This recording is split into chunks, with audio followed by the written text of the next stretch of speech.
গরমে জীবন যখন প্রায় অসহনীয় হয়ে ওঠে, তখন এক গ্লাস ঠান্ডা পানি যেন শরীর আর মনের সবচেয়ে বড় স্বস্তি। কিন্তু ফ্রিজের বরফ ঠান্ডা পানি খেলে অনেক সময় গলা ব্যথা, সর্দি কাশি বা ঠান্ডাজনিত সমস্যার ঝুঁকি তৈরি হয়। তাই অনেকেই এখন আবার ফিরে যাচ্ছেন পুরনো সেই মাটির কলসির দিকে। একসময় গ্রাম থেকে শহর প্রায় প্রতিটি ঘরেই মাটির কলসি ছিল পানির প্রধান ভরসা। সময়ের সঙ্গে ফ্রিজ সেই জায়গা দখল করলেও গরমের মৌসুমে এখনও মাটির কলসির কদর কমেনি। কারণ এটি বিদ্যুৎ ছাড়াই স্বাভাবিকভাবে পানি ঠান্ডা রাখে এবং সেই পানিতে থাকে এক ধরনের প্রাকৃতিক স্বস্তি।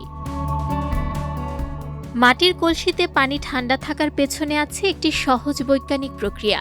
মাটি ছিদ্রযুক্ত হওয়ায় কলসির গায়ে থাকা সূক্ষ্ম ছিদ্র দিয়ে অল্প পানি বাইরে আসে এবং বাতাসে বাষ্পে পরিণত হয়। এই বাষ্পীভবনের জন্য প্রয়োজনীয় তাপ কলসির ভেতরের পানির কাছ থেকেই নেওয়া হয়। ফলে ভেতরের পানির তাপমাত্রা ধীরে ধীরে কমে গিয়ে পানি স্বাভাবিকভাবে ঠান্ডা হয়ে যায়। এটি এক ধরনের এভাপোরেটিভ কুলিং প্রক্রিয়া, যা কোনো বিদ্যুৎ ছাড়াই কাজ করে। শুধু ঠান্ডা রাখাই নয়, মাটির কলসির পানির আরও কিছু উপকারের কথাও বলা হয়।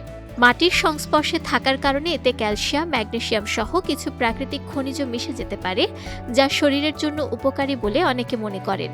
এই পানি অনেকের ক্ষেত্রে হজমে সহায়তা করে এবং পেটের অস্বস্তি, অ্যাসিডিটি বা বুক জ্বালার সমস্যা কিছুটা কমাতে পারে। এছাড়া এর স্বাদও আলাদা, টাটকা, নরম এবং প্রাকৃতিক। প্লাস্টিক বা ধাতব পাত্রের তুলনায় এতে কোনো কৃত্রিম গন্ধ থাকে না, বরং মাটির হালকা ঘ্রাণ পানির স্বাদকে আরও আরামদায়ক করে তোলে। সবচেয়ে বড় বিষয় হলো এটি সম্পূর্ণ প্রাকৃতিক ও পরিবেশ বান্ধব, প্লাস্টিকের ব্যবহার কমায় এবং রাসায়নিক দূষণের ঝুঁকিও থাকে না। এই প্রচণ্ড গরমে তাই স্বস্তি আর প্রাকৃতিক ঠান্ডা পানির জন্য ঘরে আবার জায়গা করে নিতে পারে মাটির কলসি, সহজ, নিরাপদ আর উপকারী এক সমাধান। বিজয় টিভি নিউজ ডেস্ক।